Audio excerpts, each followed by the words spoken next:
Welcome my boys and girls, I hope you're all doing good, having a great day. Today we are talking about is Bloodstock Jade still a king when it comes to getting your first 5-star legendary gem?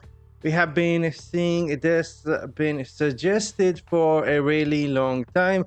If you're about to get your first 5-star legendary gem, you should be getting Bloodstock Jade. The reason for that is the 10% movement speed that comes on this gem. Even on rank 1, you will be getting this 10% passive movement speed that works in PvP and PvE.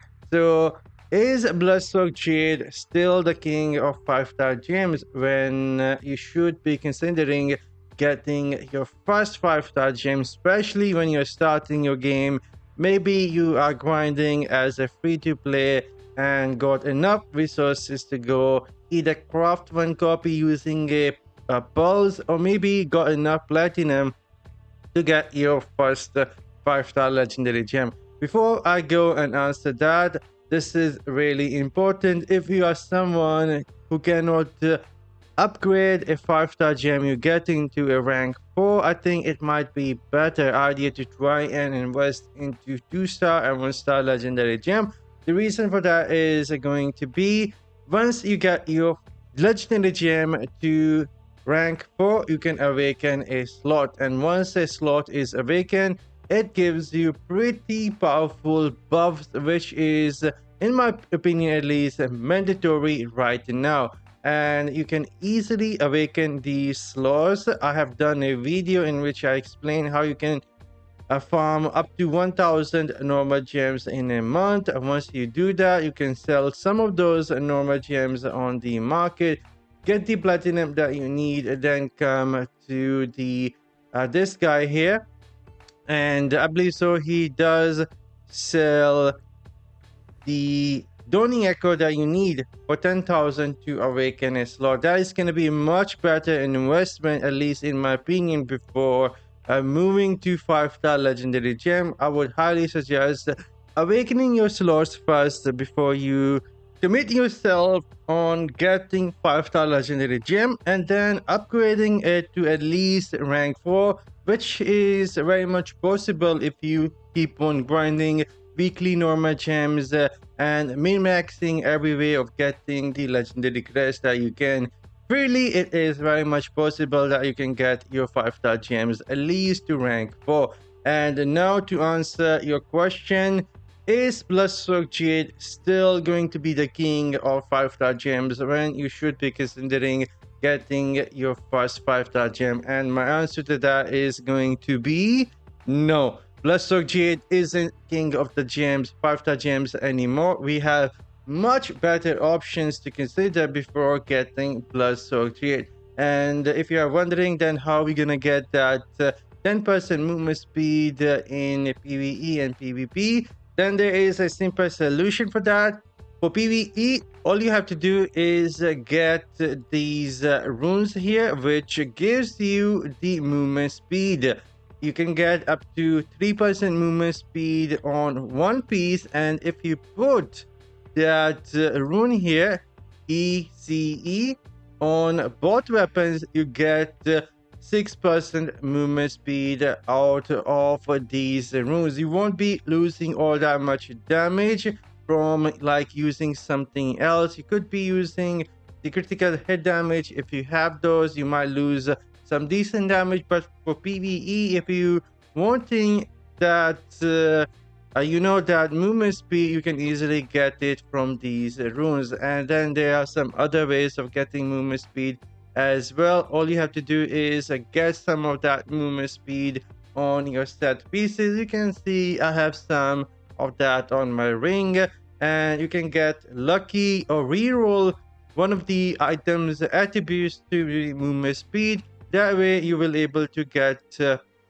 some more movement speed at least for your character, and you won't be missing out on the 10% movement speed of a Bloodstock Jade all that much. That is gonna be my opinion on Bloodstock Jade. I don't think it is still gonna be the king of the 5-star gems when you should be considering, especially getting your 5-star legendary gem, the first 5-star legendary gem.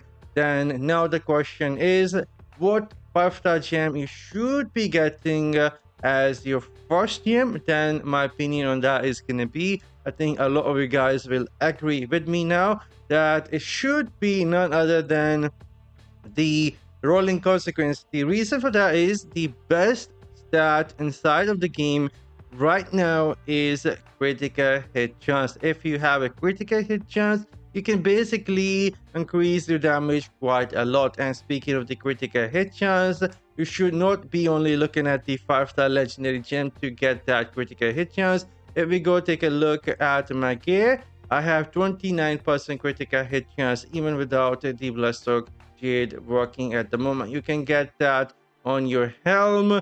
Critical hit chance, critical hit damage, of course. Try and get both if you can. You can get it on the shoulder.